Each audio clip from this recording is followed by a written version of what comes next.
I set us up for failure. Yesterday. The can't lose parlay with Luis Robert. I mean, he got his double, but nobody else got home. That's on me. Manuel Quickly, that's on me. So now I got to bring in the reserves. I got to bring in the big guns because I failed so hard yesterday that we need someone actually smart on the program. Talk a little ball. He's back. We got Hilo, FF. We got Mark Garcia in the house. And congratulations are in order, Mark, because we have not seen you in a minute. A lot of things have been going on. A lot of things have been going on for you in your life. Introduced a new baby girl to the world. Fourth child. We did. Yep. 6 weeks old now. Yeah. And tell us about the new career path or the new other hat you're going to be wearing this season for football. Yeah, man. I was picked up by the 33rd Team, up and coming website that was really launched last season. To be the lead analyst for fantasy and gambling. So that's exciting. I'm excited. I'm super grateful for the opportunity by them. It was kind of a full circle move because right when I was getting picked up by NBC last year, Josh. Okay, we get it. You're in high desire. No. Dude, I'm such a peasant. I'm just like a peasant for a lot of people. But no, Josh who's kind of the director of that department at 33rd, had reached out and offered me a smaller piece of the pie or a smaller gig over there at 33rd. I was unsure because I've really only been doing this for 2 years. I was kind of unsure how my time management would work out. And so I didn't want to overextend myself because I wanted to make sure that my work didn't suffer because I take great pride in that. So I had to tell them no last season. And as they've expanded, as I really focused on time management this season and figuring out what I could all take on to make sure that my work didn't suffer at the same time, really focused on that. And I found that I had some room to grow, and it just made sense. Both parties, Josh and I, stayed in contact. We weren't, we had an amicable split last season where it wasn't like, no, fuck you for not hiring me or fuck you for not coming to work for me. And so we just kept in contact, and as they expanded and had a more secure role open up, he reached out and we made it happen. So it was cool to see that come full circle, and super appreciative and super grateful for the opportunity and for kind of what it means for me personally, to be able to continue bringing expanding my reach and pushing me to continue to bring the house, man. So yeah, it's kind of what's coming forward, man. That's awesome. I've been following Josh for a while, even before 33rd Team. Mm-hmm. And what they've done over there is honestly sick. I used their dashboards all the time last year to sort data, look at route, all this advanced wide receiver data. That it was what I wanted to do on my own, but there's this awesome tool for it. So I'm not going to relearn all my coding stuff. I'm just going to use what the awesome stuff they have. And it was super helpful. So when I saw you were joining them, I was super pumped, and the fit made so much sense. You guys are going to kill it. Yeah. Thanks. The fit makes sense on multiple levels because there's a bunch of big names in house there, which is pretty sweet to be associated with that for you. Because we've always thought highly of your work, but you didn't get that pedestal. You didn't get pushed up on that pedestal. So now to see your name beside those names is going to be pretty cool. And then just with Josh is very analytically driven, right? I would say that that's kind of his forte, and that directly aligns with you, right? So it makes sense on so many levels. So really excited for that, and big congrats to you, brother. But what does that mean for the NBC and the 1 week season stuff? What are we going to expect there next year? Yeah, so I was very careful about how I described that, to give the idea that my work is not going to be affected or changed with 1 week season and with NBC. And I'm hoping to continue to grow in those roles as well. So nothing's going to change for my OWS fam. Nothing's going to change for the people that have been following me with NBC. hopefully only growing as we continue down the road. Yeah, amazing.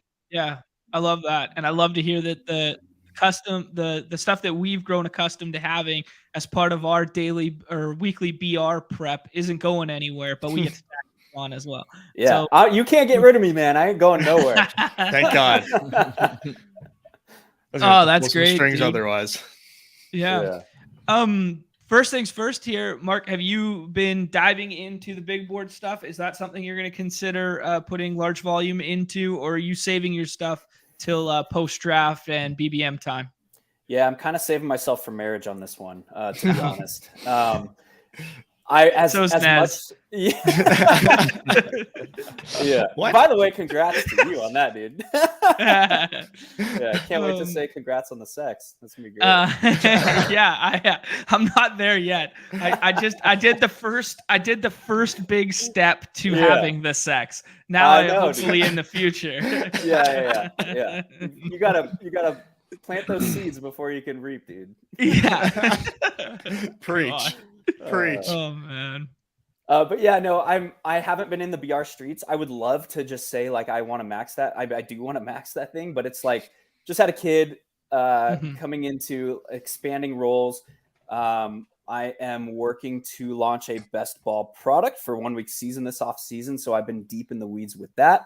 And it's kind of like I had to choose my battles, and this had to go. So I will be jumping into them streets once we start the BBMs that are probably going to launch right around the NFL draft. So that's kind of my timeline. I'm kind of focusing on content side right now, and then I'll be jumping in once it makes sense, which is probably around the NFL draft. Perfect. Yeah. Well, we're going to force your hand and force you into these contests today. Let's go, to get a feel for it. So it's going to be fun to see your initial reaction and your knee-jerk reaction to us just scrolling through ADP and being like, oh, that's wrong, and stuff that we haven't picked out or thought of yet. But let's start with Combine was this weekend, free agency chatter and franchise tagging going on right now. What do you think, A, class entering, like just in general, and B, free agency targets, blah, blah, blah. What do you think of just macro view of the landscape? Yeah, I'll start with the free agency because I think that is the piece where the dominoes are really going to start to fall. And we've started to see it with Lamar Jackson, who was placed on the tag, all the stuff going with that. Well, now there's hints of the Raiders like trying to make him like the highest paid quarterback in NFL history. It's like, all right, we might start to see some shit fall. The one QB needy team that didn't put out word to a mouthpiece to say that they're not going after Lamar, which is like hilarious, by the way, that like the Falcons want no interest in making their team immensely better with the weapons they have. Like, all right, have fun sucking. Like, see ya. You can take this one later. And their right tackle, they didn't tender or they didn't offer an extension to. It's like, what are we doing? He was one of the better run blocking right tackles in the league last season, which kind of played into like what the they surprise. Want to do. It like played into the surprise of like, oh shit, they're just going to run no matter what. We were like, nobody saw that coming, but I mean, he was a big piece of that team, and they're letting him walk it seems. So and other stuff around the league with respect to free agencies, tags. What the Giants were able to do at the buzzer there on Tuesday was pretty impressive. They had this decision to make. Do they extend Saquon or do they extend Daniel Jones, and who do they tag as a result of that? I'm of the opinion that they made the right move there in extending Daniel Jones. Same. And tagging Saquon. Just kind of for how that team is, the composition of that team and what they want to do and what they were able to do last season. I think it made the most sense. So it was good to see them get that done. Other stuff like the Tua saga continues in Miami. Are they interested in another quarterback? It took him 7 weeks to clear the league's concussion protocol into the off season, which was absurd. Do you think that's a byproduct of the new, we talked about it in season, but just to hit the reset on that, do you think that's a byproduct of the new protocols, or do you think that was, it would have held true regardless? I think it had to have some sort of influence on it because basically, if he was feeling or exhibiting any symptoms of anything, it didn't have to be like pigeonholed into the previous like thought process regarding concussions. Like if he was just like had a headache, they could be like they have to associate that to now the concussion. Right. It's just in the laws of how they change that how they define a concussion or concussion symptoms. So yeah, it had to have some influence to it. The scary part was like it could be perceived that he suffered 3 concussions that year, which is insane. If yes, the first one was attributed to a nerve in the back and all that yada yada. It's like, well, we don't know really, and they changed the rules to kind of to encompass that uncertainty regarding head injuries. So yeah, we've had everything from like him taking so long to clear the league's concussion protocol. We've had now McDaniel saying like he is the perfect fit quarterback for my system. There's just been a lot going on in Miami where you're kind of getting both sides of that. So to say there's not uncertainty there, I think is a fool's errand. I think you have to accept that there's uncertainty there. The Packers, man, Aaron Rodgers has he returned from the darkness to no decision. So we're still waiting on that. All kinds of stuff. Josh Jacobs getting the tag. There's Tony Pollard getting the tag. And that one was interesting too with Josh Jacobs because they declined his 5th-year option and then they tagged him. It's like, can you guys make up your mind here? Like, what are you doing? That didn't save them money, right? No, it cost them money. Cost them money. That was like hilarious.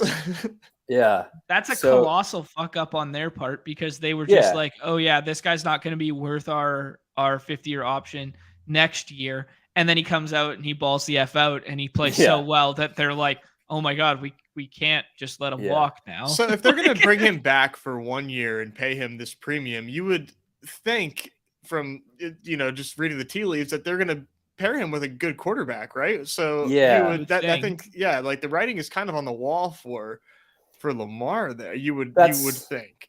That's not a move that you make to go draft a rookie quarterback. No. We'll just put it that way. Exactly. So it's mixed signals, man. LOL. But it's a shitty run franchise, and it has been and it always will be. As long but I mean those current ownership, man. The weaponaries or the weapons on that team, like they're not getting any younger, right? With Devontae, with Waller, with now tagging Jacobs, like this sort of thing. Like you think they're going to be like kind of like the splash spot to make a play for Rodgers, to make a play for Lamar, to make a play for. It makes the most sense right now. We originally said, we were talking Rodgers, weren't we? Last time, then we were talking Rodgers in that regard. Lots of dominoes left to fall. Wide receiver class looks thin, but I've heard smart people talk about how Jacoby Myers could get the kind of Christian Kirk style deal. Yeah, that's the comp and we I've shouldn't seen. we shouldn't be surprised by that. Would that surprise you, Mark? No, because Jacoby Myers is a guy that can really play all 3 positions on the field. He can be used as a slot possession style wide receiver. He can be used as an X wide receiver because he has a little bit more size. So he the only thing used on special teams to throw the ball away and get you one in the No, that's not what you want.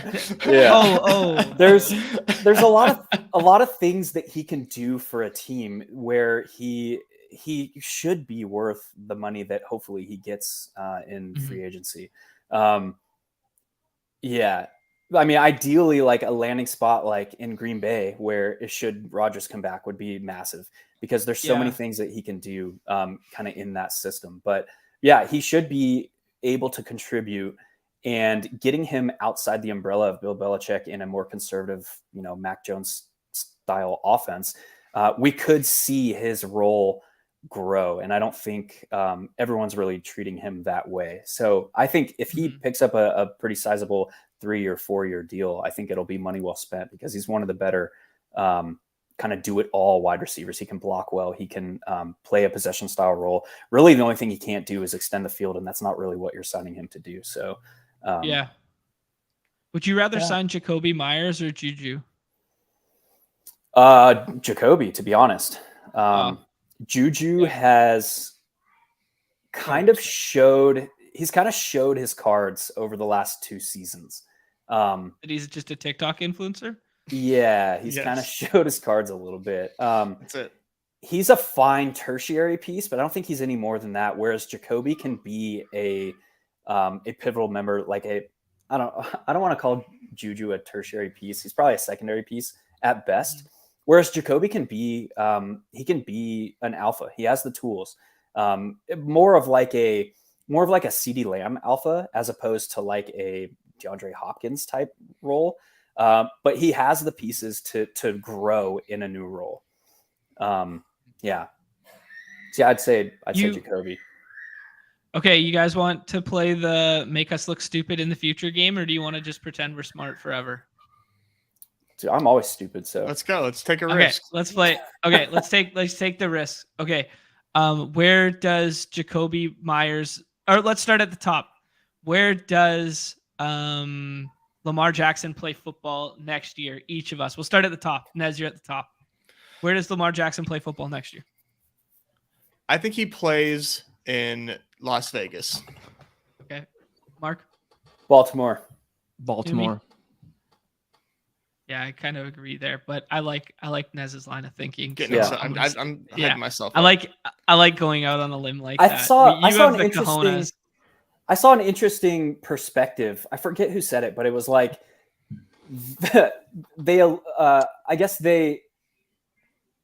what the hell am I trying to say?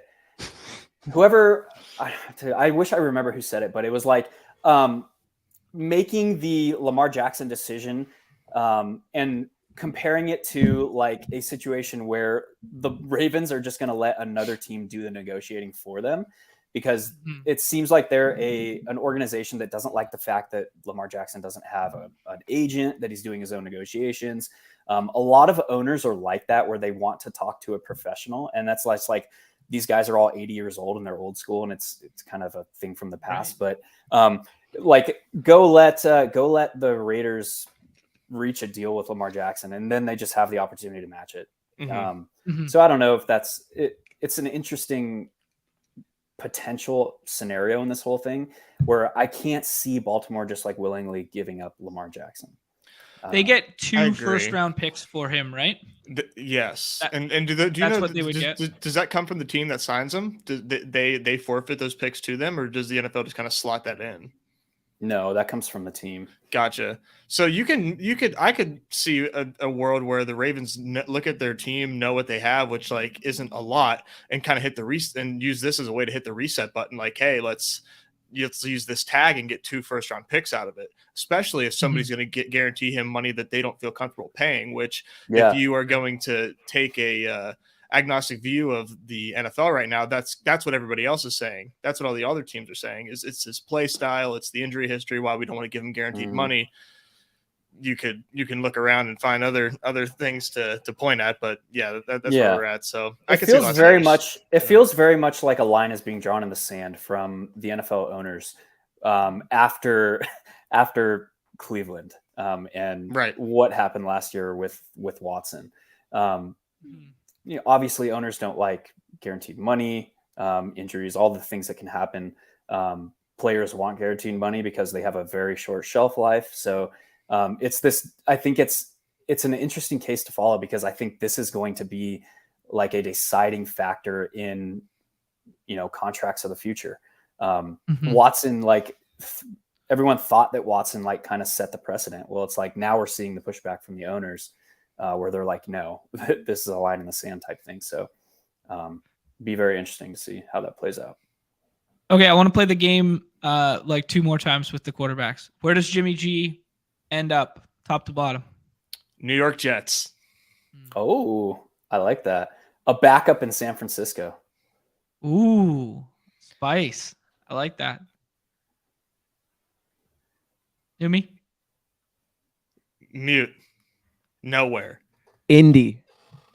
Yeah. That is an Indy. That's an Indy move. That's a good fit. Yeah. That's a good fit. A lot of people have Indy trading up right now. and then taking quarterback in the first round at the top of the first round. Yeah, because But Irsay if you kind of like don't, drunkenly threatened to do so. He's like, right. I'm coming after that Yeah. pick. Like, dude, Yeah. all right. Like, I'm not sure that's how you negotiate, bud. Like, straight Yeah. up. Jimmy G's a guy that would have to probably wait until after the draft. Like there's some guys Yeah. who obviously were dominoes to fall prior to the draft. Derek Carr, Lamar Jackson, Saquon Barkley, all those guys. Like Jimmy G's kind of just like an afterthought, particularly coming off of that injury. So I could see him taking a backup role somewhere. I don't know. Yeah. And I think the opposite was kind of true for Seattle with Geno, where it was like, hey, we saw enough last year. Let's get ahead of this Geno so that we kind of take ourselves out of contention for quarterback at that draft pick and let everybody know that, hey, we're open for business on said pick, right? Yeah. Like, and I think his contract looks like a huge value now after the subsequent guys who were signed. Yeah. Yeah. That one looks good. Yeah, let's do. What do you think, John? Just, did you give a? I think New York. I think New York for Jimmy G. I agree with Numi. Or who said that? Or who you said that? Numi said Indy. You said New York. Yeah. I agree with you, Nez. We're in lockstep there. But I do think the backup narrative is definitely in play, especially given it wouldn't shock anybody if he starts week 1 next year for San Francisco. Purdy's elbow hasn't fully healed. Yeah. Trey Lance comes into camp and does Trey Lance bullshit again. And then we're like, what the hell? And then all of a sudden it's like, hey, this is the only way we're going to contend. We got all the pieces. He can distribute the ball. And handsome Jimmy just plays, 11 games for the 49ers.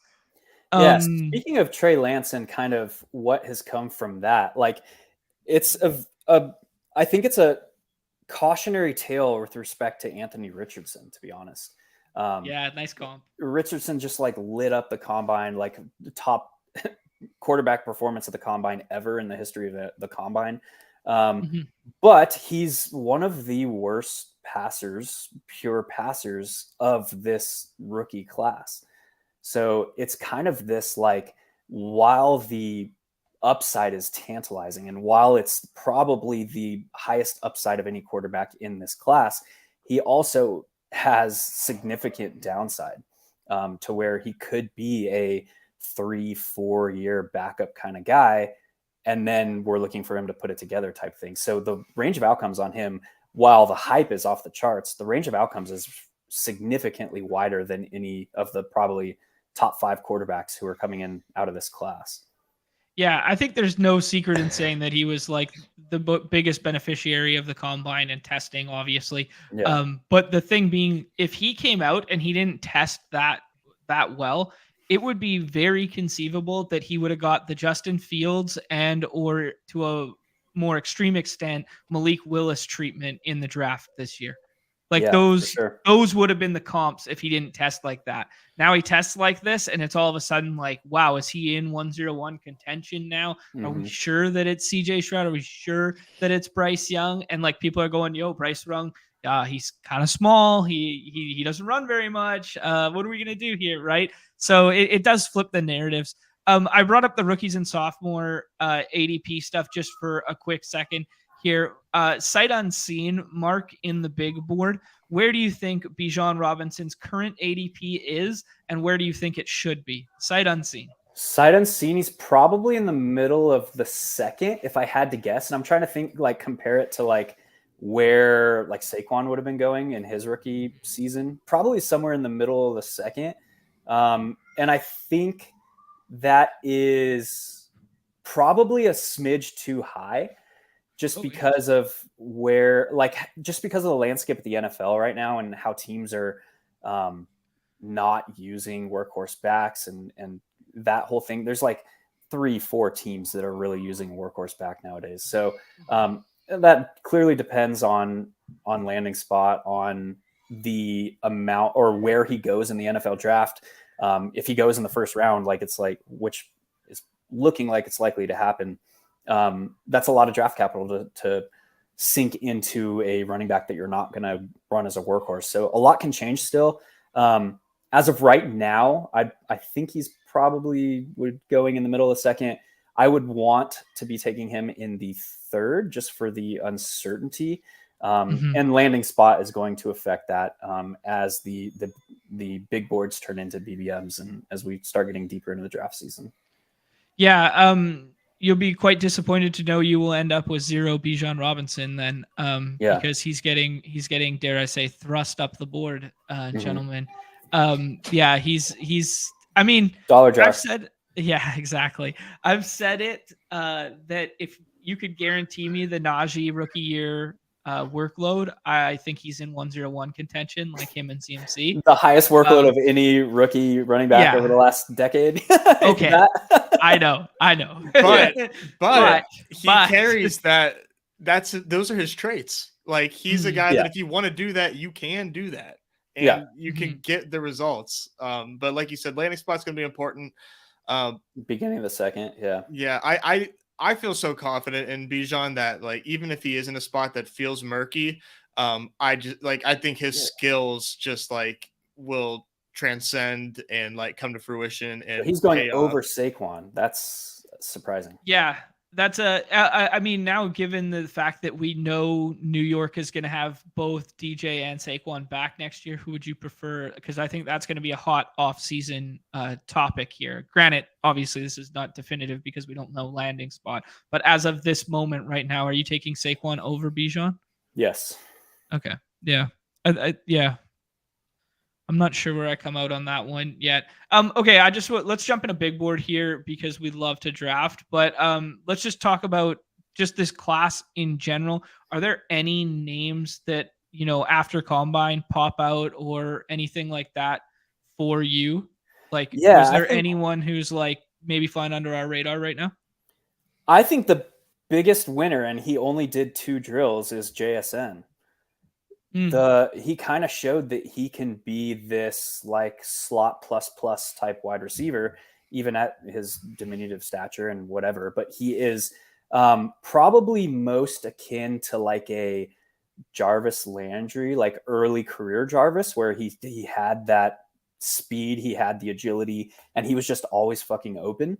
That's kind of how I see JSN here. And that is a profile that can be, anybody who drafts him can utilize that profile. Like, even though he's not like this alpha perimeter wide receiver, he doesn't have to be to have fantasy success or real world NFL success this year. Like, he's not going to be a Garrett Wilson. He's not going to be a Chris Olave, but he doesn't have to be. Yeah, I think it's surprising that when people hear his name mentioned alongside like Jarvis Landry or something, they think that as a bad comp. And it's like, dude, Jarvis is a really fucking good football player who's a technician who's been around for a long time. Like, exactly. Tell me you started playing fantasy 2 years ago without telling me. Right, exactly. Yeah, so well put. Any other weekend winners for you, or losers, or names that should be on our radar as I hop in a big board here? Not off the top of my dome, but we'll get to it, I think, as we start seeing some more as names. We start clicking buttons. All right. 4 more spots. Get in here. Get it. Props to John. He got in a draft before the 30-minute mark. I thought we were going to get a full hour before the under cashes. The under hits. Everyone's going nuts. Lower all the time, folks. John says higher, you just go lower. Always lower, baby. It's not fun to bet lunders, dude. We bet lowers when here. you win. Yeah, except when you win with them. I know. That's what. But I get it. Yeah, no, it's never fun. It's never fun. So you haven't jumped in any of these drafts, really. What's your thoughts on this like top 10 ADP here? Is there anyone that you're really surprised to see? No, not really. I think there's some flop lag on Christian McCaffrey in the sense that people are now overreacting because San Francisco has proven time and time again that they don't want him, if at all possible, running in a full-time role. The touchdown equity is off the charts, but as a third pick off the board, he's probably too high for me. Whereas last year he was my unquestioned 101. So yeah, he's probably too high. Just initial reaction. I think Eckler is probably a little bit too high. At some point, the discussion, it's probably being had now. But the touchdown regression, all those things, he's just a little, I don't want to use muscle hamster because he exists, but like he's just this dude that pound for pound is probably like one of the strongest dudes in the world, let alone the NFL. The dude is just Doug Martin. Doug Martin, muscle hamster. But at some point, I didn't see kind of what I was hoping to see out of the Chargers this past season with respect to it's kind of that fake sharp coaching mantra. So I think he's probably going too high. I'm taking Kupp here. Yeah. Probably 100% of the time. Yeah. How old is he this year? 30? 29 or 30. 29 or 30. Yeah, I'd have to look. Yeah. Because he was obviously he'll be 30 this year. Yeah. And with that franchise falling apart, particularly on the defensive side, I think that your Kupp is just going to be back to doing 2 years ago Kupp things. Right. Yeah, that's actually a good thought, because I would have had the opposite initially. I would have been like, oh, that team's falling apart. They have nothing to contend for anymore. That means, shut them down early. Don't push them. Don't whatever. Like, that's my baseball brain right now. But like the football brain is like, go out there, run it up, score as many fucking points as Cooper Kupp can till his legs fall off. Yeah. And I also think that is a direct corollary to Robinson too. I think he's probably going undrafted. I don't know where he's going drafted, but he's probably he's getting drafted, but he's like 18th round now, and people are taking the rookies over him and stuff like that. That's something I want a lot of. Yeah, I said something similar the other day that I was kind of feeling that too, but I was also then looking into it a little bit that I think the Rams offered him like an out, like go seek another deal if you can and let him walk kind of thing, which is kind of shocking, I guess. That's completely and 100% baked into that price. If he's 18th round, like I want a lot. Yeah. And I got burned on him last year, but there's your Bijan at 11. Yeah. Bit of wish casting there. Yeah, Garrett Wilson's yeah, dude. Welcome to the 2023 draft. Let's go. It's crazy. There's you should see these ship chasing drafts, dude. I was in one. They went till like the 18th pick for the second running back off the board. Yeah, that makes a lot of sense. Yeah, it just straight like yellow, a little bit of McCaffrey, a little Kelsey, and then just yellow. It's wild. And then all the then there's the run. Leaves. Yeah. Do you guys like Waddle, Higgins, Henry, Breece Hall? This might be a hot take, but I'm taking Chris Olave here. If this is the only draft I'm doing, with the Derek Carr. We didn't talk about that, but Chris Olave has all the tools now with Derek Carr and the coaching staff and everything going on there to be a bona fide wide receiver one, like a mid-range wide receiver one this year. Yeah. I like it. Great numbers last year. Really, really great numbers. I thought him as far as like best wide receiver in the class goes, that he and Garrett Wilson were closer than people wanted to like give him credit for. 100%. And he put out a very efficient year, which is kind of like what I expected. They just kind of do it in different ways, and people kind of laughing at the Derek Carr signing for the most part. It's a little bit split, but I mean, I'm of the opinion that's a good move. I'd rather have Derek Carr than like, I mean, I don't know what pick they have in the draft, but like to not have just an okay QB, it's like you either have that or you have like garbage and you have no shot whatsoever. They're still sharp enough to make something happen there. I like him too because the back stackability. You can get Carr, you can get you can put him with Taysom if you want. There's a lot of stuff you can do at the end of the draft with Olave here. Same I guess with Cooper Kupp. Stafford's probably going late. We talked about Allen Robinson. So the stackability of those first two choices, like back stackability, is really appealing. What do you think about Calvin Ridley there? We see him go at 25 now that he's being reinstated. I've seen some teams probably way too high. Some teams got him in this kind of like 38, 39 range. I don't think I've ever seen him fall past 45. I mean, think about the Jags last year, how it was like 1 week it was one guy, 1 week it was another. For spike week potential, probably pretty good. For usable weeks, that's probably way too high for Calvin Ridley to me. Yeah. I really wanted Breece Hall to fall to us. So did I. Really like just buying in that he heals quicker than people think, and he just goes off because he was amazing last year. Pretty interesting range here. I think it's one of these three. I'm not sure I love the Andrews stuff right now. Who do you guys probably like? Going DK, just hammer the wide receiver again. All right. Getting Geno back is awesome for him. Yeah, I agree. Tyler Lockett's not getting any younger.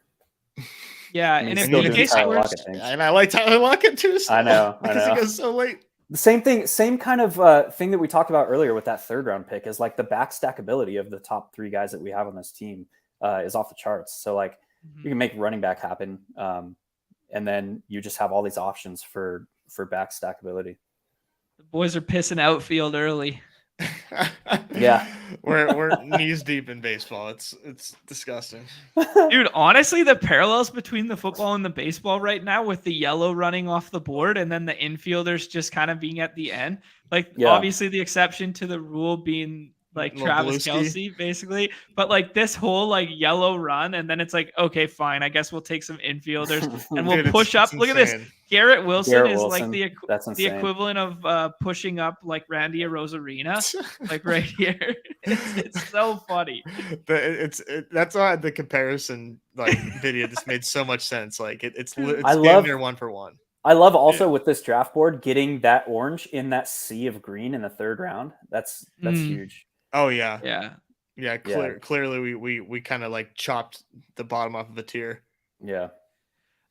Mark, from a structure standpoint, like earlier, like pre-draft, no landing spot, no week 17 correlation, all of this sort of stuff, like structurally, are we just thinking that we're going to come out here? Because these are 20 rounds. These aren't 18 rounds. These ones. Are we coming out here and just going like 3-7-7-3 every time? Or are we like, obviously profiles matter, but we have less information to work with. What do you think about like structure? Yeah. In a vacuum, I would say optimal theory would dictate 3-7-7-3 with all 3 quarterbacks stacked, because you're playing to the teams. You don't know matchups. You don't know any of that stuff. So you're not really worried about like the correlation outside of your team correlation or your stacks. And unless you're just kind of playing I'm going to look for the 0.001% outcome lightning in a bottle. And that's totally viable at this point too.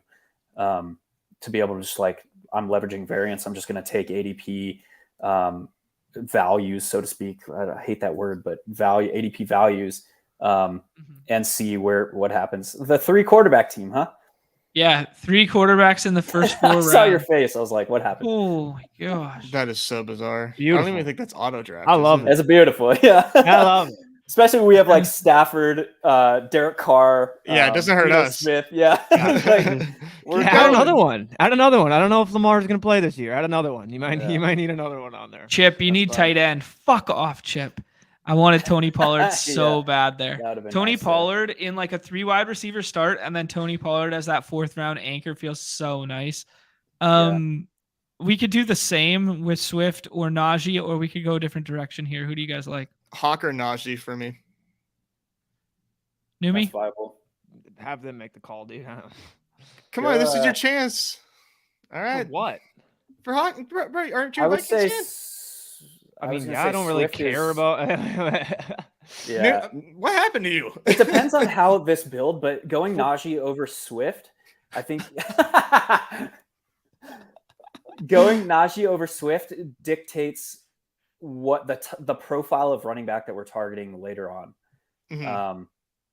Yeah, I know. Shocker. Pit boy Najee. Hey, listen. He clearly, you could tell whenever he was finally over the injury last year, and like looked so much more explosive. It was a night and day difference for me. I really think that Liz Frank slowed him down for like a better part of the year. Yeah, the problem is the quarterback and the state of that team. That's why Swift is greater than Najee in a vacuum for me. But even in Detroit, where they clearly don't like him, like it's not that they don't like him. They're trying to make sure that he plays more games. They're trying to make sure that he plays more games. They were in contention for playoffs last year, and they just like didn't use him. Well, he got hurt again. He missed. He had a shoulder injury. Yeah. He had an ankle injury. He had all kinds of stuff going on last year. They're trying to manage him to where he can be on the field for a bigger portion of the season. To me, the spike week potential like we just had that discussion of usable weeks for spike week potential. Like right. Swift would have been the spike week guy. Najee is the usable week guy. So that is going to influence how, or the profile of running backs that we're taking at the end of the draft. Yeah, 100%. I think that makes a lot of sense. We're kind of another baseball comparison. We kind of do the same thing there, where we like take projectable at bats or projectable innings, and then try to pair that with the riskier side. So yeah, I think that especially on a team like this, where that's our first running back. I don't think it's wrong. It's just it's just going to influence us later. Yeah. You made some nice words about JSN, but like something about me wants to click Chris Godwin's name over him still. We know Keenan Allen is coming back, which I think solidifies kind of like his price point right here. You could twist JSN. My arm. Just take Jason. Why are we considering Chris Godwin? What are we doing here? Chris Godwin worries me with his quarterback situation. Here? Yeah, because Brady's not coming back, so you can just stop with the Brady doubles. You can stop with the Chris Godwin, get it out of your head. You can just shit can like 150 pass attempts off of their projection real quick. That's true. Unless they get Jameis. I keep going back to this. Brady, my new Brady doubles narrative. Jameis. Yeah, my new Brady's double narrative is Jameis coming home. He's coming home. We're going to eat some W's. There's going to be some crab legs. There's going to be 35 touchdowns and 30 interceptions, and it's going to be fucking beautiful for fantasy. Will Chris Godwin even be a buck? Like, there's a lot of uncertainty there. I'm pretty sure they're shopping Godwin and Evans. They're like, yo, they should. They should. I mean, we just. Yeah, way to go! If I did something to ruin Chip, then I'm good. If that was perfect. Let me go. Great success. Oh yes, incoming JSN snipe. Damn it, Numi, go back to being quiet. No, now I'm in here specifically for you. Locked and loaded. We've done it, boys. Mark, what are your thoughts on like Herbert falling this far? Whenever we had these other quarterbacks getting pushed up so far, do you think the gap is that large with like Herbert versus these other guys? Like we've been all of a sudden we just like losing hope on the Herbert potential. It's the discussion between median outcome versus range of outcomes. His ceiling is up there with the top dogs, but what we saw last season is a fake sharp organization who is not really going to be pushing Herbert unless they're forced to do so. And how much are they going to be forced to do so with that defense? I don't know.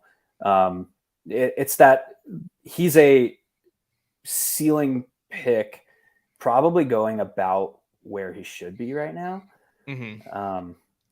Gives me shades of like Russ Wilson, like in his days with the Seahawks, where we were just like, the Russ Cook stories, like just wanting him to like be unleashed, and then they won't for some reason. It's a team that very much wants to keep their offense on the field via sustained drives to lessen the load on their defense because they have a very, very good defense. And that's kind of how they're running it. They're not looking to push. They're not looking to run the scores up. They're not looking to ensure that they score on the first 3 possessions of the game. It's just like, I don't know, man. Like it's upsetting. Fuck yeah.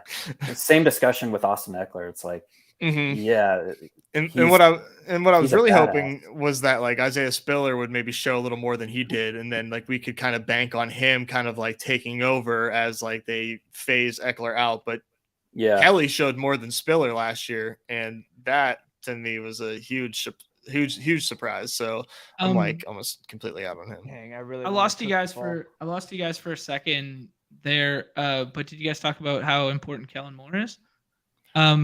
Yes, we did not, but yeah, he's extremely important. I like Goddard. Goddard feels like a huge tier break, right? Definitely. Like we kind of like to people. I don't know if we just like have just fatigue with the Super Bowl loss, but like he still has Jalen Hurts throwing them the football, and what's going to be a disgusting offense. So yeah, the biggest I think boost with Kellen Moore coming to town is obviously at the running back position as a whole. We don't know how Eckler's going to, his snap rate's going to be broken down, but the running back position as a whole and the possession style wide receiver and the tight end. The tight end piece is what is probably going most overlooked right now. Yeah, I think Gerald Everett gets cut, right? I think so. Yeah. So that is an upside potential for some very athletic tight ends that are on that roster behind Gerald Everett. Yeah. I thought you were going to say in the draft, because everybody keeps talking about how awesome these tight ends are in this draft class. Dude, there's like 6 tight ends that could have a legitimate role coming out as rookies. That's like unheard of. Yeah, like Kincaid, Myers, or like Meyer, or like Mike Meyer. That's like the 2 that I, and then was that Darnell Washington? Is that his name? Like, dude, that catch he had at the combine was pretty dope. Oh my! It's just like got the juices flowing. It's like football. Let's go. Yeah, so I hope they can land one of those guys. That'd be really exciting. Yeah. Yeah, Goddard kind of feels like a smash there for me too. Like I'm just looking at what's behind. Like Everett gets the tag, but another mouth to feed there with Ridley. Waller's not getting any younger, but if we get a good quarterback going there, I'm going to be back in on Darren Waller. Goddard gives you the usable weeks, which is extremely rare at tight end. And now you can go take those upside shots on, guys in Los Angeles on the Chargers. You can take shots on late guys that have upside for that spike week potential. But yeah, like him going in the 6th round is where we got him. That's that usable week discussion. Okay. Do we want half a season of Javonte Williams with a new coordinator and coach? Do we want buying into the Pacheco? I refuse to take Joe Misdemeanor. I kind of think Javonte, but I'll defer to Mark. But yeah, Javonte or Jahan Dotson would be my pick here. Okay, let's take. I love Jahan Dotson. Yeah, he's getting some love from like a lot of people right now, and I was kind of gonna ask why. Like we talked about him in the BR contest throughout the year there, and Mark brought up some good separation data on him versus. I can't remember. It was 2 weeks in a row that we played him. One was a showdown slate, and one was another big slate where we introduced him as like a scroll the F down 36 guy, and he got home, which was nice for us. But what about his profile in particular? He came out of college and can beat man. That's what you want as a rookie, and he showed that he can do it. So the growth potential going into year 2, into year 3, we're talking like he has the tools to be a bona fide alpha wide receiver in the league. It would be quarterback situation. Sorry, I was gonna say it would be cool to see his numbers if he wasn't healthy, or if he was healthy for the full season too, because he was just like so efficient, and the fact that his raw numbers don't like look great on paper, I think is it's pushing down his stock a little bit, but he's fantastic. Yeah, he's a guy that is a perfect combination of like usable weeks versus spike week potential. Getting in the 7th round, I think, is highly valuable. Yeah, that's fair. The quarterback situation doesn't scare you, like the potential Sam Howell, like that's no. Yeah. They're gonna get somebody to throw him the football. If that's Sam Howell, if they want to experiment with that, he's the primary option. So I mean, Tyler Heineke did it last year, so yeah. Taylor. That's fine. Potato. Yeah. This interesting one. Javonte ain't playing next year. I mean, I think the bear, that's the bear case, obviously. I think the bull case is slightly better than J.K. Dobbins last year, and we're getting more premium talent and it goes back to a discount. It goes back to the discussion that we talked about with Najee Harris versus DeAndre Swift. Javonte Williams would not be the player that you take with a DeAndre Swift. He would be the upside player that you take with a Najee Harris. Same discussion that we can have right now about James Cook, Alvin Kamara on this roster, because we have the usable week guy. Now you're looking for, I want a guy that can come out of the woodworks and post 6-7 RB1 type weeks.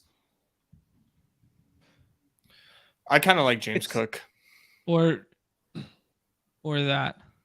I don't know why you want to take so many Buccaneers. Like, okay, that team scares the living shit out of me. If I were to make a stance on a Buccaneer, it'd probably be, though, at the running back position.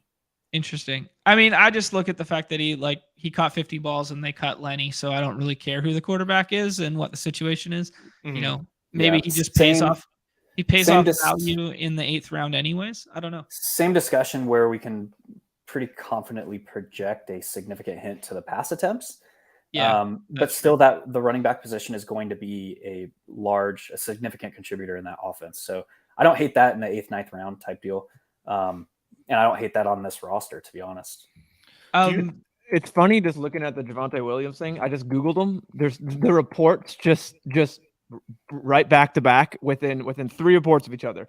Denver Broncos secretly nervous about Javonte Williams' health for 2023.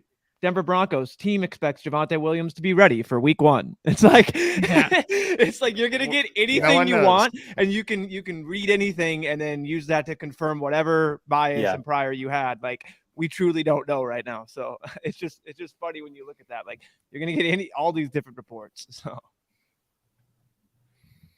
I don't know what he said. Hold on. Yeah, I didn't see it either. That's why I kind of brought it up. Is Miles Sanders an Eagle next year? I think not. I think not. And if he is, I think we can just continue to see this 3-headed monster. Yeah, they clearly like what's his name? The other running back on the roster is drawing a blank. Gainwell. Yeah, they clearly like Kenneth Gainwell. They've told us as much. They keep talking him up. Miles Sanders is not getting the hype that Kenneth Gainwell is getting right now. Mm-hmm. Man, that Khalil Herbert pick is fun. Fun name. Fun is a word for Khalil Herbert, I guess. He's good at football. He's good at football. He's probably going to start when Demont isn't there, and they'll bring in another back. But I mean, he was good. Yeah, no, I'm not saying anything about him being bad. It's just fun is a word for Khalil Herbert that I haven't really heard before. So we were talking about stacking partners, but Dak's just sitting here 20 picks past ADP. If we want to think about quarterback, I would say that, or like Charbonnet. The problem with Dak is like Kellen Moore was so much of that. So much of that. I still think that like their defense doesn't do as well as they did last year, and that kind of using that as like a guys for team Dak, a bullish point toward Dak. I mean, dude, the quarterbacks that we're trying to stack aren't like fantastic quarterbacks. So that's true. I think that he kind of 20 picks past ADP is kind of ridiculous for Dak, and no matter who's the OC. There's a little bit of back stackability with Dak with Dalton Schultz. That's interesting. Brings a little bit more spike week potential profile. You think they resign him? If they stay, I think so. I kind of do too. Yeah. Jerry Jones Jura is just like so loyal. Yes. in a sense, like look what he's done with Zeke. It's like, holy shit, looking at what Schultz did this past offseason, I could just see him wanting to bring the gang back there. Agreed. I could see the same thing. We're bringing the gang back together. No, they don't want Gainwell to be a 3-down back, but no way. The sense that we've gotten from that team and how they want to manage their running backs is like, we don't care who is in. We want guys who can just be on the field and perform when they get the chance. And the amount of run they gave Boston Scott in the red zone, like it just kind of highlights that. Like, we don't care who's on the field. We know that our offensive line is going to block, and we have these elusive running backs who are going to get in the end zone. Mm-hmm. Plus the threat of the running quarterback. So, I think I'm of the mind that the Eagles are just going to we're going to have 3 guys no matter what, whether or not we bring back Miles Sanders or not. And that's kind of how they want it to be. I think I've been like talking myself into them like signing. Do you guys want to do it for some reason? I mean, it makes us feel so smart that we set this up, And then we can stop at tight end. No, we're smart because we reacted to a situation that we didn't expect. Yeah. But yeah, and then this is nice because it frees us up from having to take another tight end because we've got Goddard too. So I think we can probably comfortably call take the shot on you can take a shot on like 19th, 20th round still too. So true. Do you have any like favorite reluctantly rookie said running true, backs true. other than like Yeah, I Bijan, know. of course? Like I know Bijan and Gibbs are like the clear cut Yeah. 1 and 2. Do you have any sleepers or like any favorites outside of those two? Not really, because I'm not really into. I'm not really far into my rookie analysis yet. Got it. Pre-landing spot stuff. Yeah. Just because of where I'm contributing, it's not really required. Yeah. Yeah, So fair enough. I haven't jumped into it too much yet. Shane's Yeah, getting I mean- a lot of love. Yeah, H is getting a lot of love. I mean, I think in terms of like the testing narratives, he's probably the only running back that did himself positively last weekend. Yeah. Like I mean, maybe Gibbs a little bit by proxy did himself okay, but I think he was slower than people wanted. But I think everybody kind of hurt themselves. Yeah. Do you think are you of the camp that Kyler Murray plays football this year? I low key feel like there's a chance that he doesn't. I have no idea what Kyler's going to do on any given moment. Living in Arizona, I just hate the fact that we prioritized Kyler. It's not last aging well. offseason. Yeah. It's not aging well at all. I mean, all the red flags were there, and they still signed him like that. It's gross, but do you want to stack Dallas? I don't know. I feel like I would rather take Josh Downs.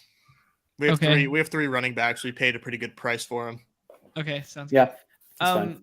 Josh Downs was kind of a winner this weekend, but I think he was a winner by proxy. Yeah. You know what I mean? Yep. Like he was a winner because everybody else. I was surprised how few wide receivers ran the 40.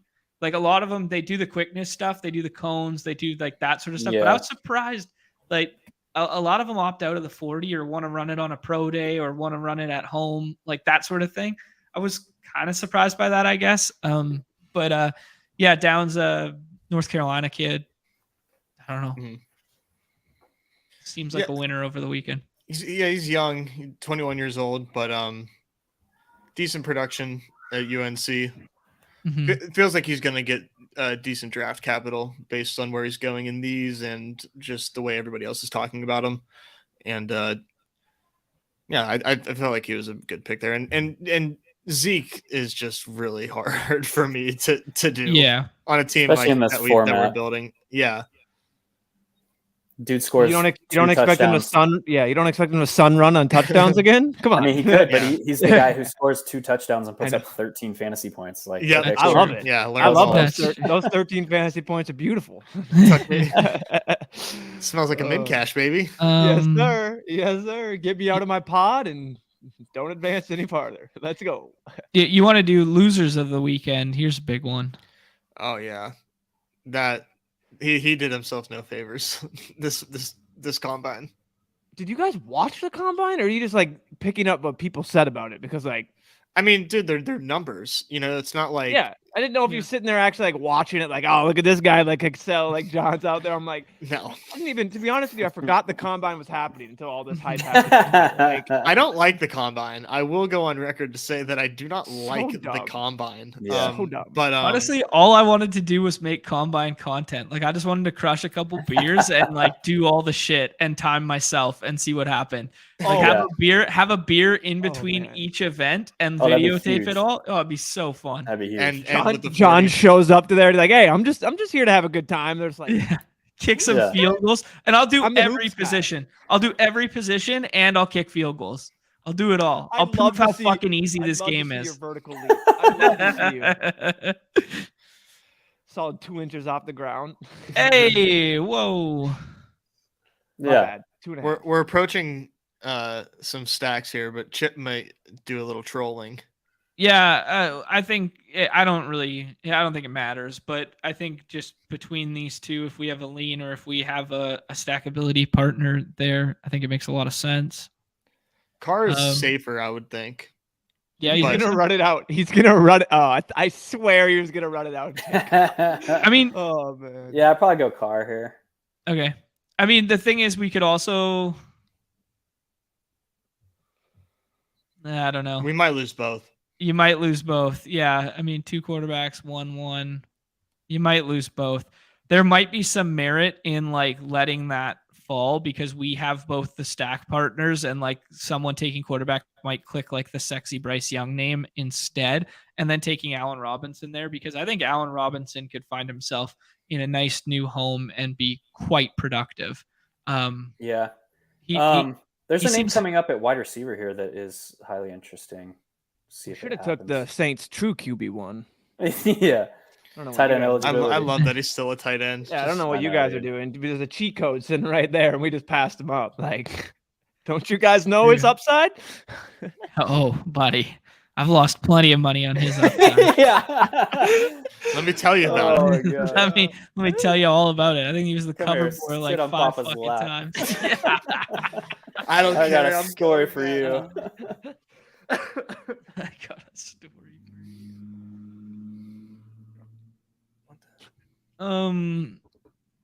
Michael Gallup stack partner, kind of fun.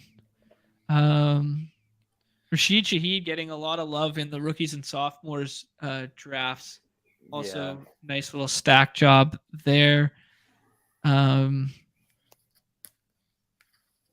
mean, if Stafford comes back, we could go 3 quarterbacks and then just shut it down there. Yeah, Talk I about don't what we mind that. have at how this roster is being built. There's one name that I think plays well Okay. with what we have going on here. All right. Again, that same discussion of usable week versus spike week. And his profile on the 13th is soups interesting. Okay. We'll save it then. Man, there are still some like I want to say fun, but like some very interesting names down here. Kenny Pickett, good God. Kenny Pickett should not be drafted. Come on now. There goes Should not be Richardson. Richardson More. going over Give Bryce us more Young. Pittsburgh slander. Okay, do we Growl up want to do this or do we want to do It's this? Rondale or- Moore. It's Rondale Moore for me. Oh, interesting. So you take that over the stacking equity of both here. Gone Yeah. is the horizontal raid. In is the Rondale Moore. Yes. Okay. Sure. Even though that's his whole game. Gone but- is the but DeAndre Hopkins as well. Yeah. Yeah, that's fair. Yeah. Mhm. Aren't you So- scared of Greg Dortch? Yeah. That's the No, question. this is perfect because they don't play together. So if you're scared about Rondale Moore getting hurt because he's so fucking small, draft them both. And now you have this Yeah. That's funny. Contingency plan. you have like 15 weeks of usable week profile with spike week potential for 30 plus fantasy point weeks. You just That's draft fun. them together. All right, I'll write it down on the sheet. I'll make sure every draft I'm leaving with Rondell and Greg Dortch. Yeah, because you 100% can- exposure. You can pair a 13th rounder and a 19th rounder or 20th rounder and create a wide receiver 1, wide receiver 2 profile from a usable weeks versus fantasy ceiling perspective. That's fair. That's kind of the same thesis as Corain's team last year of Sony Michel plus Raheem Mostert. Yeah, there's ways that you can build especially in a 20 round draft. There's ways that you can build a wide receiver 1, wide receiver 2 profile or a running back 1, running back 2 profile and get the same amount of usable weeks and not sacrifice spike week potential. And that's just one of the easy ways I see this season to do it. Talk about like, and I was going to have that discussion too, if Kyler would have made it back to us ahead of, what was it, in the 9th, 10th round? Yeah, Derek Carr instead of Derek Carr. In the Yeah, fall. exactly. Yeah, because the backstack ability and my feelings on Kyler Murray, like notwithstanding, it doesn't matter at that point. Like the upside is just too good to pass up. Yeah, you wouldn't have had much trouble twisting my arm because I've taken him 2 or 3 times in streamed drafts so far, much to the chagrin of these two guys. Yeah. At some point, it doesn't matter what you think about somebody when you're talking about a profile versus ADP. And he's probably the poster boy of that kind of mindset here. Yeah, I like that. Yeah, this gets pretty ugly here. We don't know if DJ Shark's coming back. Tyquan Thornton, we can say nice things about because he's fast. Damian Harris, if we don't believe the Ramondre shit. Samaje Perine, if they bring him back, has a lead role and they cut Mixon. Yeah, I think this is the roster to take the gamble on Pirine, someone like that. Okay. I think there's a very, very clean path to Samaje Perine on a 1-year, $8 million deal. Yeah.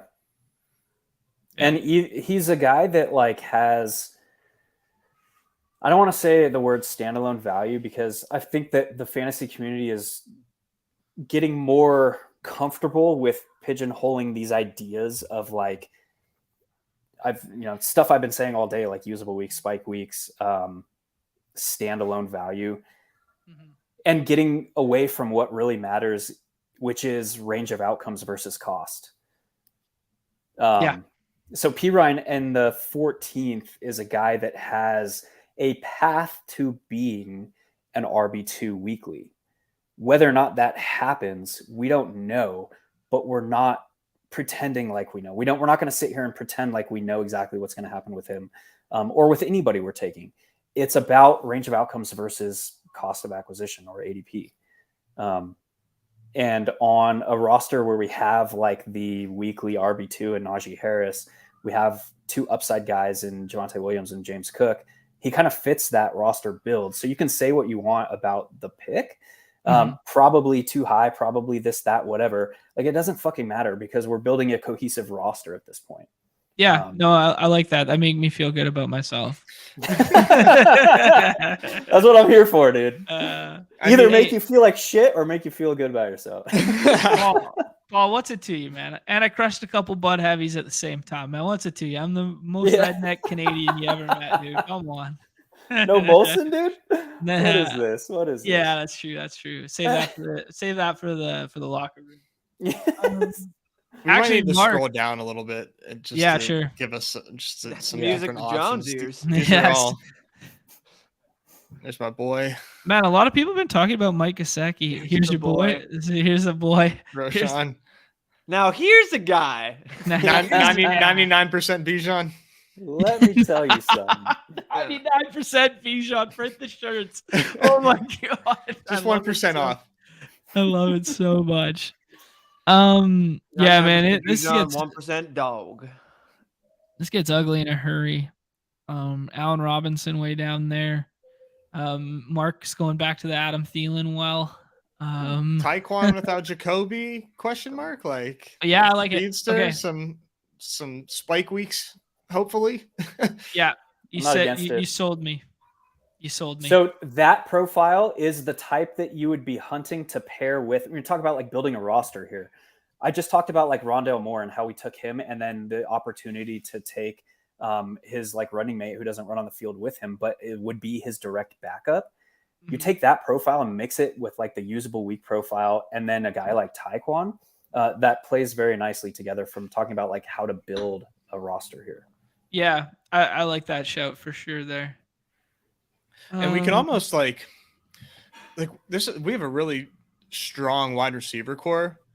I'm trying to get like more comfortable, like stopping at 7, and not going like overboard and piling in volume for a position where the point in the draft is that like they have higher ceilings, like contingency based ceilings, but just at this point in the draft, similar to how we are doing baseball once again, hitting a little green to kind of finish things off. Yeah, I don't mind it. That Jordan Love ADP. What do you guys think about that? 160. I'm not going to touch it. What's the upside? That's the Packers fan. What's the upside even if he is the starting quarterback this season for the Packers? MVP? Okay, we can talk. Okay, Mr. Minnesota, simmer down. This is the same guy clamoring for MVP Kirk, so we know my take. Yeah, that's the best campaign ever. Yeah. Oh yeah. It was me, myself, and I last summer. I was gonna say, like, what do you do if Devontae Foreman comes back to us at 16? Like, at what point are you just like, fuck it, let's go? Like, I don't want to be the one to say that like I like Deontay Foreman, but like, I kind of like Deontay. Why not though, dude? Like he's there kind are- of like he's shown that he can like play good football post Achilles. He played tear. good football. Shit. Here comes his If- 99% Bijan snipe, right? Oh, it's coming. He's gonna Man, milk it, too. our darling Deuce Vaughn, who we thought was 5'8", measured 5'5". I'm sorry, guys. Yeah. Classic. Oops. Classic. What did I tell you? They're not going to be able to simply see him behind that offensive line, and the dude's just going to boom, and Yeah. he's gone. Out of nowhere. When you can't see the guy like out there holding the ball, the Do new we want to age go for linebacker, a too, Jawan like- Johnson stack and go 3 tight end? I think it's too early to take 3 tight ends on this roster. So make tell me another a name. decision. Warren. Derek McKinnon coming back? All right, do it. Fuck it. It's No, done. no, we have It is Najee. done. Jarek's better. Yeah, is we done. have Najee. F So. you, Chip. F you. Yeah, he had took- that pick lined up for us, brother. God. Actually, speaking of this, Mark, great weekend for you to be down in Arizona. You take the kids to World Baseball Classic, Mhm. and then you take the kids to the racetrack for Sunday. Dude, I've never been to international, and I really need to go. It's really fun. My dad has been, and he's like, "Dude, you got to go with me." I'm like, I've never made it a priority, but I got to go this year."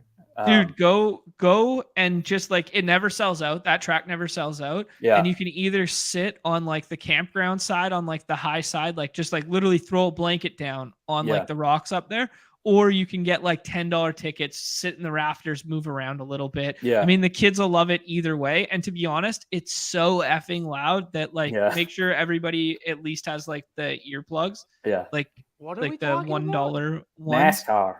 NASCAR. Oh, God. But I take my boys dude. to Monster Jam every year. Dude, if they love that, absolutely they'll love it. Yeah. NASCAR. Yeah. They're so loud. They're so Look, fast. It's the so fun. 19th left turn, and there's going to be about 70 more of them. It's beautiful. Watch them go.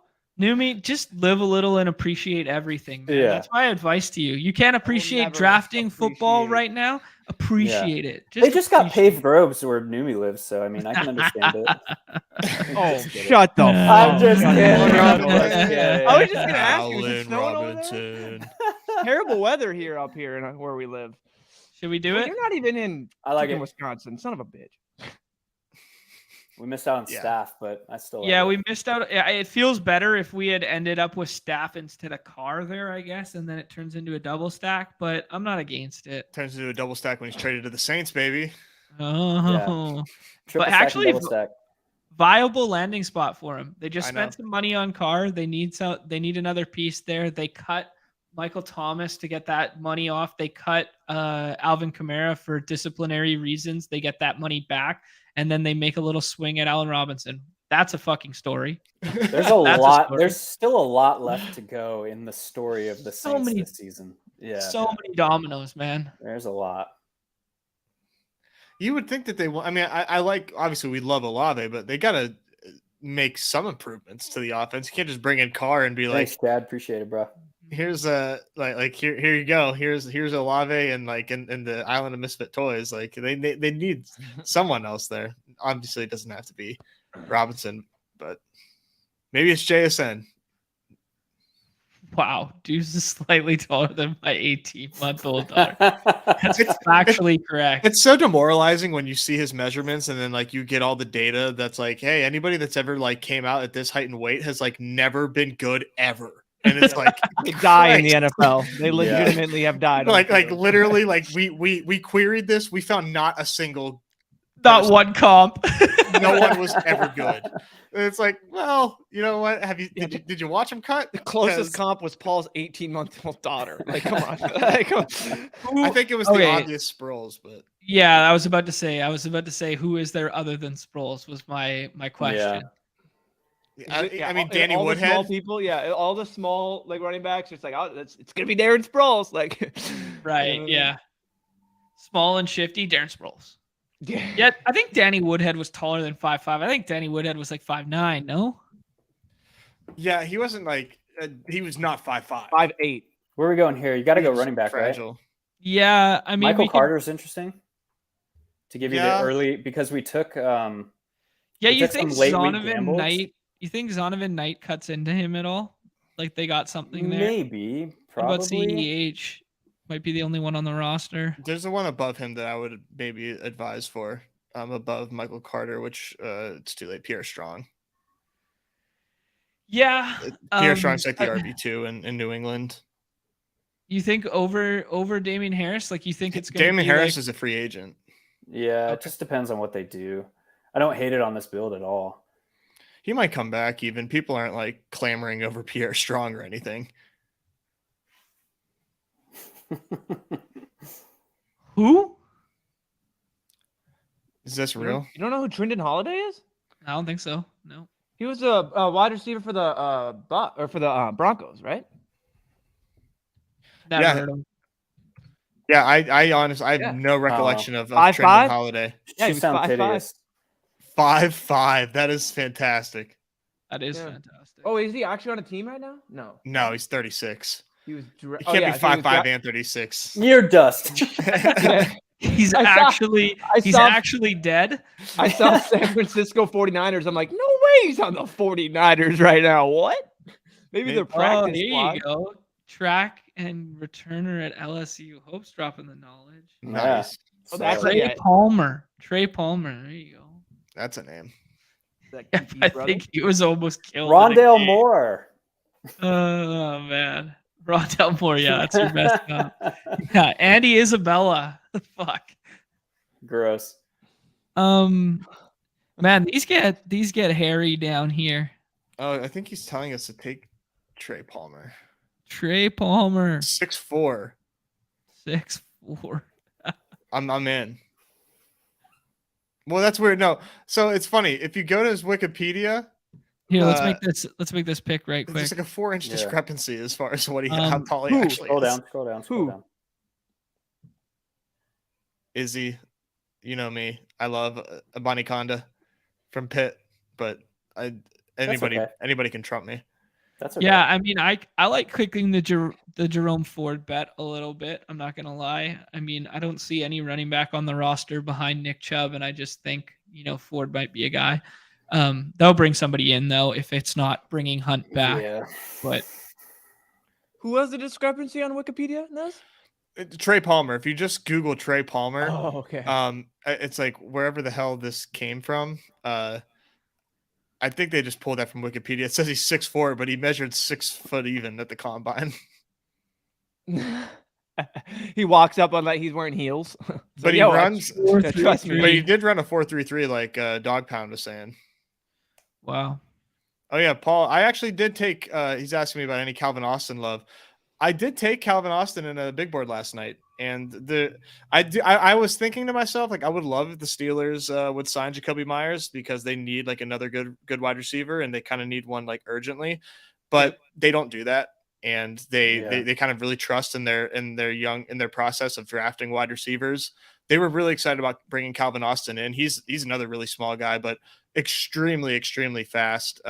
I kind of trust in what they can do with him, and right now he's free in drafts. Yes, I beat COVID. COVID's dead to me. Let's go. I mean, I still have a little bit. I don't but even we're believe you we're were on the we're on the sick. up. We're on the up and up. We're on the up and up. The fiance's got it worse. She's Can you- working tax season over here, and she's Oh. like, she's just straight like dead. And then I she's thought you just over said. there like, I thought you said Beyonce. I was like, how do you know, dude? Your bro, fiance. I got her on speed dial. What you talking about? Like Jay-Z, Beyonce? Beyonce's got it worse, man. Yeah, What? Ned's hanging out with Pitbull. I got Beyonce on speed dial. Don't Give you- me don't your you worry. sources, dude. I need your sources. Yeah. I'm tapped into that hip hop game. I'm Yeah. tapped in. 2782. What do you guys want to do with this last one? Give The it way to that we Mark. have it, probably. Dak Fuck. Carr, Najee, Javante, Cook, P. Ryan, McKinnon, Carter, Izzy, Cup, I think we're gonna wide out. Olave, I would JSN, hope so. Metcalf, Downs, Rondell. Quarterback tab and then click the tight end tab. Yeah, I agree. Yeah, you guys think we're done at the skill positions? Probably. Go to the onesies. Yeah. Yeah, there's Tom a pretty Brady. There's a pretty easy double stack here. Yeah. I was gonna say, there we go. It's the easiest double stack. You can make a contingency bet and take Ferguson. Oh my God, Chip did it! Oh, this motherfucker for the bet. Jameis, bro. No, I don't know. Jameis or Baker being a starter somewhere doesn't surprise me. Malik Willis being a starter doesn't surprise me. Everybody's darling Purdy. Yeah, I don't know. I got nothing. Jake Ferguson double stacking. That's what I was going to. It's a contingency with that, and like so if Schultz doesn't re-sign, if Schultz doesn't re-sign, then we get value, and if he does sign, then we get an option at having one of those guys scoring touchdowns. I don't know. I actually don't mind that. Are we sure Ferguson's a better receiving tight end than Hendershot? No shot. Ah, knew me. No, we don't. I feel like they're just a cast of misfit toys down there. Really, I have no idea. Yeah. Like they're like, hey, you're gonna have a couple. Like it's just you're in the right situation at the right time, and like Mark says, Dak just spreads that ball like none other. So, like if they're wide open, you're gonna get it. So I just think it's a product of their offense, and really, it's just honestly, you could take out Peyton Hendershot and put anyone else in there, and we'd have the same conversation. That's what I think. They're just fill-ins. I have no idea what to make of the Michael Thomas ADP. It's like fool me once, fool me twice, fool me probably just not going to draft him at all. Yeah. Like Paul has a fun thing he's asking you, Mark, about your thoughts on Cam Akers because he thinks he's an absolute steal that should be going about 4 or 5 rounds earlier. Yeah, it depends on the build, like I kind of alluded to. But if you take, like, he would have been a great addition to this roster that we were drafting with Najee earlier. Because and you don't have to even think about it like that within the confines of roster construction. His range of outcomes versus where he was going is probably, I would say probably 2-3 rounds too low, and with upside still baked into that. So I don't hate that pick at all. The state of that team, like we talked about, is pretty up in the air. We have no idea what they're going to look like defensively, really. We have no idea how they're going to kind of tailor their offense for the potential to be in more negative game scripts as we saw last season. So I lean like Cooper Kupp is just the guy to be overweight on. Allen Robinson is the guy to be overweight on. I do not hate Cam Akers at all. And I probably would be, if I were drafting these with any regularity, I'd probably be significantly overweight Cam. Yeah, right.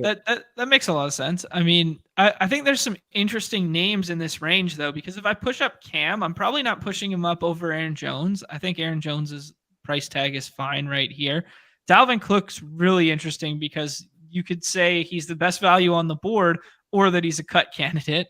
So I don't really know what to make of that one either. Pierce with a new quarterback, what we saw last year, I think I'd prefer him over Cam Akers too.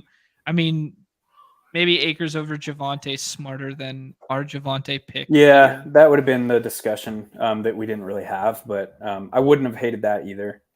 Mm-hmm. Yeah, just kind of looking through the boards and stuff like that. Yeah, but I think James Conner's mispriced, like just in general. If I was going to pinpoint a running back who's mispriced, it's like they've given him money. He's going to be on the team, and he had the most extreme usage of damn near any running back the last 4 weeks of last year. Why don't they just run it back and do that again? But yeah. Looking in that tier, like, hey, what I do now? Leave me alone. Yeah, that's probably my thoughts on Cam. Probably he has the most upside in that tier.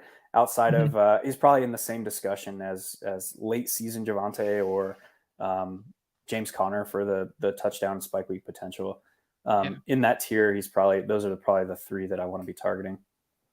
I think Tony Pollard might be one of the best values on the board now that we know he's back in Dallas. Now we know the franchise tag, and most of his injury stuff seems good. And we can probably project a bump 3-4 carries per game now with Kellen Moore gone. Yeah, that's a good point. Team establish it. Yeah. All right, boys. I got to run. We got to do this. We got to hit this again. Weekly. Yeah, absolutely. Yeah. Plus. Yeah, that's how we'll get your best ball. That's how we get you into these streets. It's like, it'll be like, all right, what happened in the last weeks of drafts? You'll come in here, school us. So, Nez, you're muted. Yeah, no, I was just gonna say congrats again on everything, and it's always a pleasure having you on, man. Yeah, man. Thanks for having me. But I'll be back for sure. And we ain't going 2 months without seeing each other anymore. Yeah. Never again. Never again. Never. All right, Never. peace, never. Mark. Later, Congrats, guys. brother. We'll see you. Peace. See ya. You guys want to wrap there, or do you want to hit one hoops on the way out the door? Let's do one hoops. One hoops. But like Nez, I will say I'm gonna pull the Nez card. I gotta get some food in the belly. it's been a while. Yeah, I got a full bladder, but we got to do one hoops draft because today is insane. Yeah, today today- feels insane, today's right? fun. It seems like a lot of fun. It is. There's no Q tags as of now that really impact the slate. Yeah, those big Q tags are coming though. It's going to be the Washington guys at 1:00. Yeah, depends who. I think it's Kuz, if anyone. I think it's just Kuzma as a 6th rounder. I personally do. Yeah, just Q because- yesterday and then Q again today kind of deal. Yeah, and then let me get just like the back end for that, or kind of like that. I have that right here, which was no, I don't. So for Washington specifically, Yep. Kuzma played Kuzma didn't play their last back-to-back after playing 41.5 minutes, and that was on March 4th and 5th. So I mean, a few days ago. Didn't play the back end of the back-to-back. He was questionable yesterday with knee soreness and just played 34.5 minutes. So that's the reason why I think he potentially, and then obviously, like you said, there could be some other ones that we really don't know of. That's the one I'm kind of prepping for. And I've been adjusting accordingly by trying to get a little more zinger and Beal in that respect. We do have obviously the Thunder and the Mavs. The Mavs already gave us their info, I'm pretty sure, which was a bunch of role players that really don't matter. I've been talking with Chad, and the fact that it's Kyrie and Luka going in the top 6, there's really no one else on that, like the Dallas, you should really care about. So it doesn't really move the needle that much. If anything, puts Luka 101 ahead of Jokic. But if you had that swapped, the only other back-to-back, the Thunder, we already have SGA out. We already have Jalen Williams out. We already have Poku out. We already have Kenrich Williams out. We're good to go there, unless all of a sudden we do get like a Giddey ruled out and stuff like that. That could just go that'd haywire. be crazy. So those are the only things to prep for, really, in terms of back-to-back stuff. Now, is there more random hoops things that can happen? Of course. But in terms of really the macro of the slate, that's all we have to work with. So.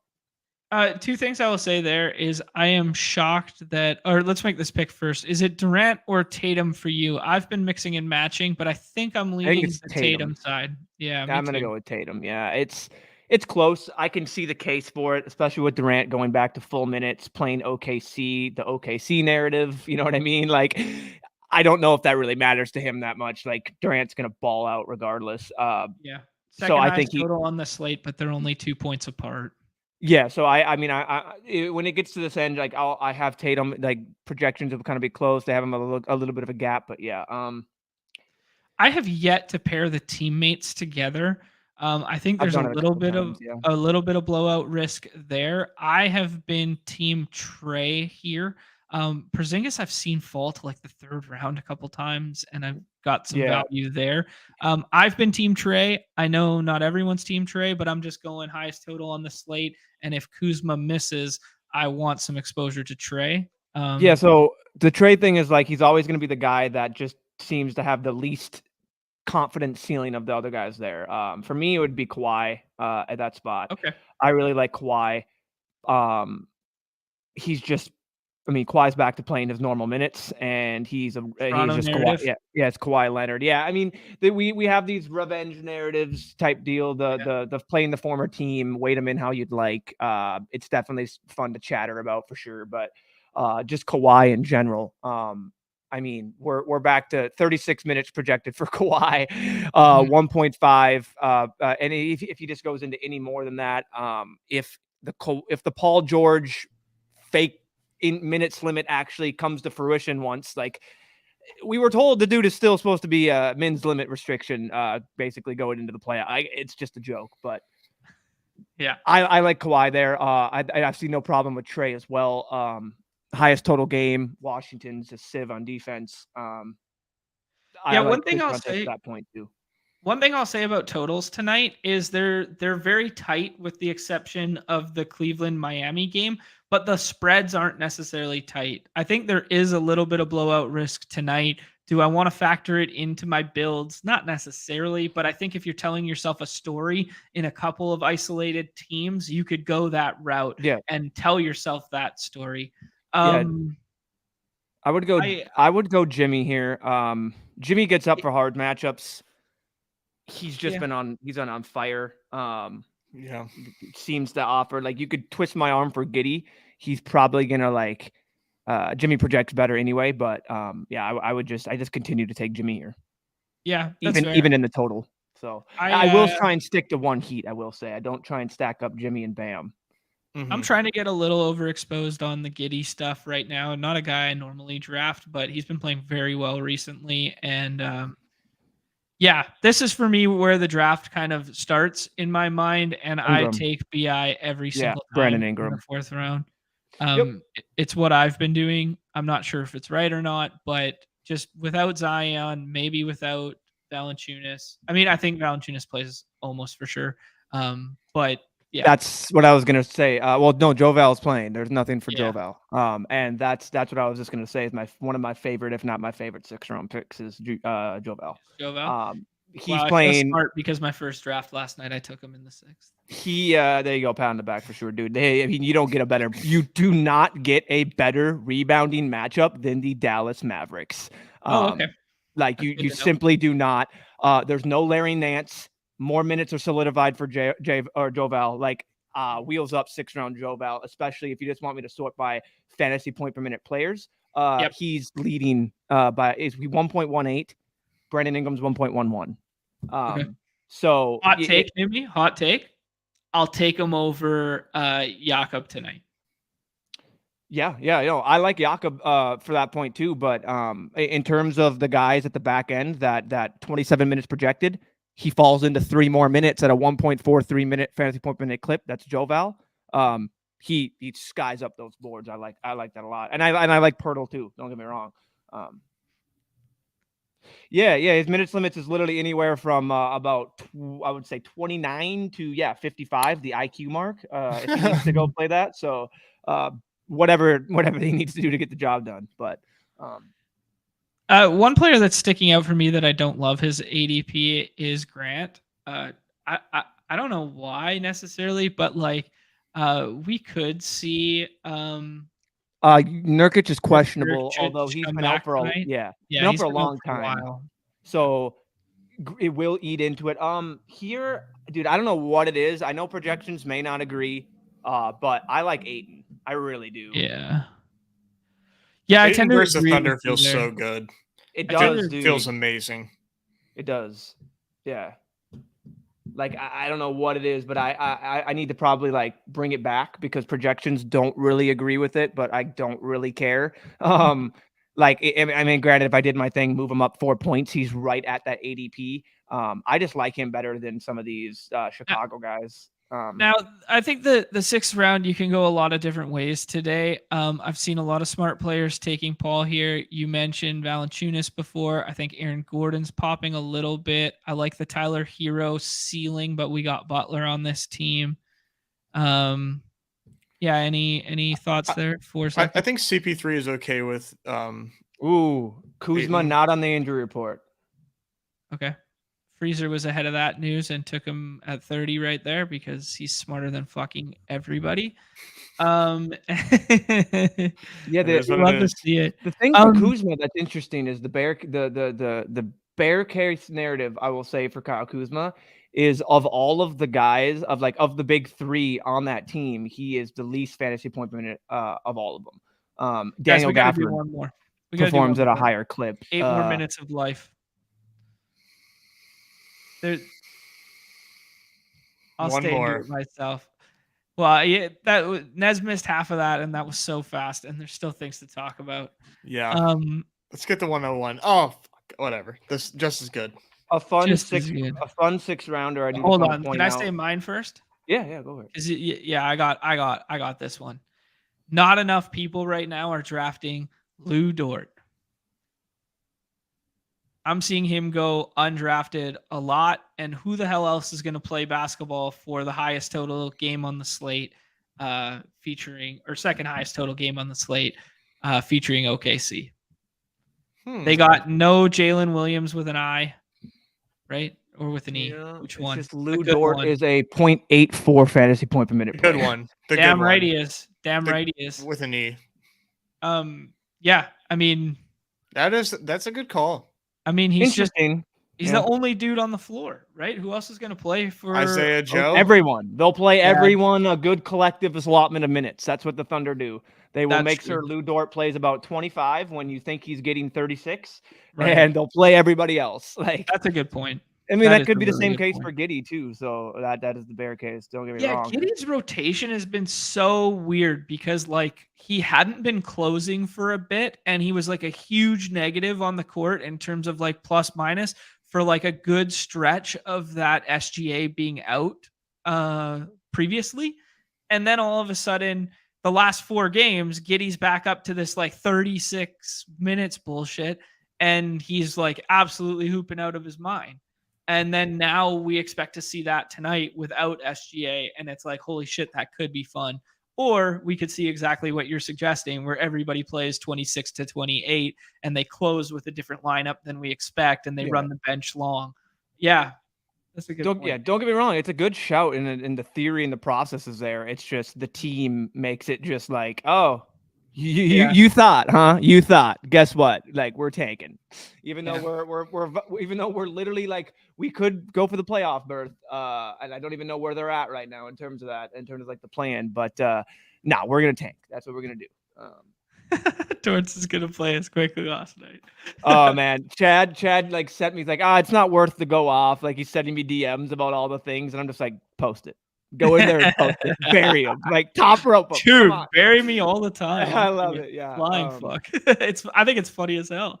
I think it's awesome. Yeah, 31 and 35. I'm trying to like see the Thunder. Like, anyway. Yeah, this is a good narrative for like Giddey racking up. He needs a shooter. If Joe gets hot. That's what he was telling me. That's what he was telling me about Giddey. And I'm just like, right? I'm like, hey, I still like Josh. Like, I get that narrative 100%. Yeah, let's do Jaylen Brown. I think Jaylen Brown's a fun click here. Honestly, here's one that I don't get today that I wanted to talk about. Donovan Mitchell. He's going at that like 6-7. I passed on him at like 9 twice last night. I just don't get it. I'm just not clicking his name. Am I an idiot? The matchup will tell you no. The matchup will tell you you're right. Who do you like here first, Numi? I'm team Siakam. Not Siakam, please. No. Who do you want? Who do you want? 20 buckets again? Or Giddey, if you want, for the thing. Siakam has just been absolute garbage, dude. He's been Pirtle's eating into everything he's doing. That team is basically, literally, like Terrence said, whack-a-mole. Pick which one is going to be it. Like, it's the same thing with the Bulls. Pick one of the 3 and pray. Pick one of the Raptors and pray. You can do the exposure thing. You're probably going to have dead lineups. I feel the same way about Cleveland. That narrative directly ties into the Donovan Mitchell thing because I feel the same way about Cleveland. That's a really good comp. That's probably the closest thing that those things are to Cleveland. The difference is Mitchell has a little bit more of that alpha in him, like where he can just simply take over and be like, obviously. And we've seen the ceiling. We've seen it from the other guys too, but it's tough for me. I only want one of these guys, and like I think Siakam may be a full fade, and then when he puts up 50 against these Clips, like, you know what, silly me, but the chat can tell me anything else. I know I saw Sam in there.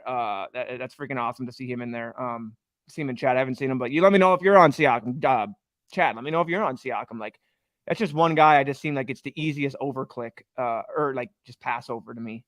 Yeah, that's fair. Like, I'd rather have Pirtle. I'd rather have all the Pirtle and just no Siakam. And no Siakam just based at that price. Yeah. At that price.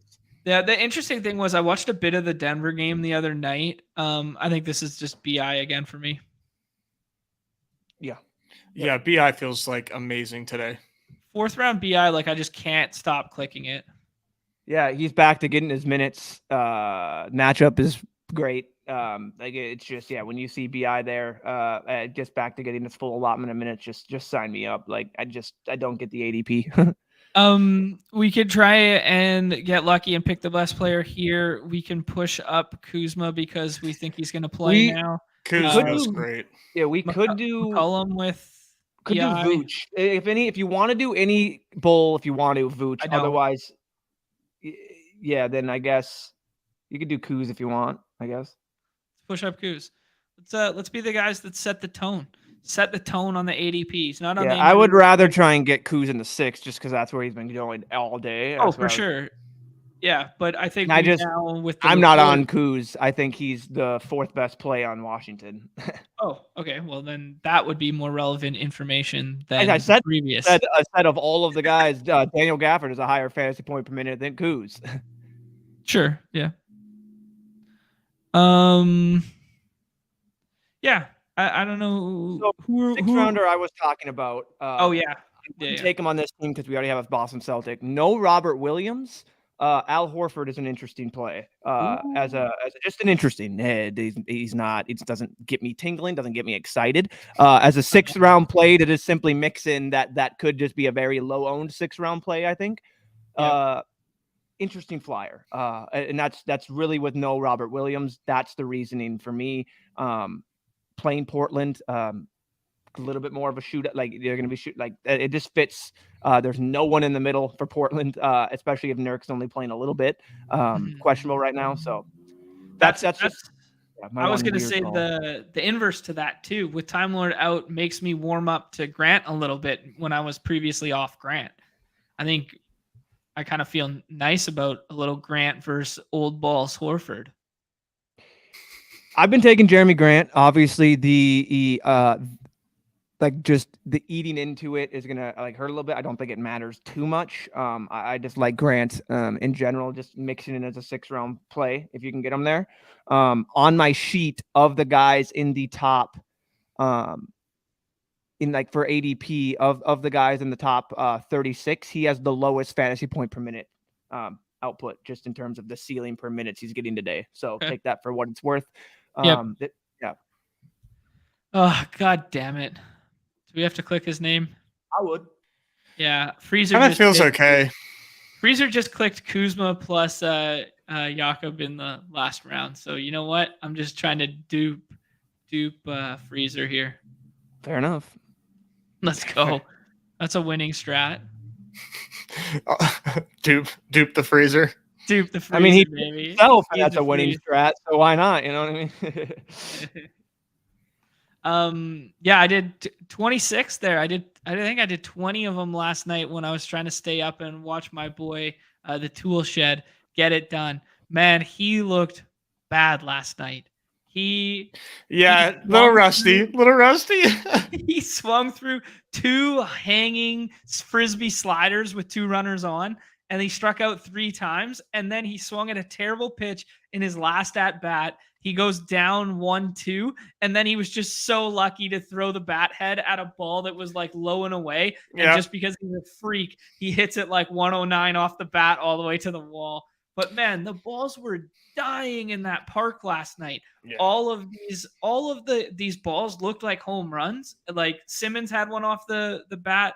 Valentina had one off the bat, and one of the guys on Cuba, where I was like, man, I don't get fooled watching baseball. And I was like, those are no doubters. And they just came back into the yard. I don't know. Yeah, no, it was honestly a lot of pain points in the game last night.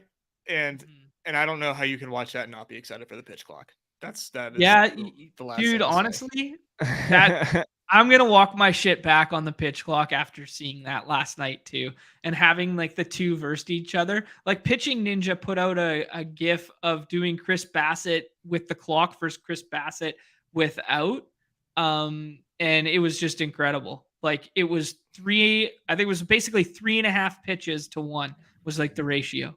Yeah. It's crazy. Yeah, it's gonna make the viewing experience, viewing experience at games more enjoyable. I mean, Yeah, the amount of baseball games that I go to, and I swear half the people don't even care that there's baseball going on. They're just there to mingle. Right. And I get that. I get it's a great place to mingle, have a few beers, for a matinee game. You just got done with work. Awesome. I get it.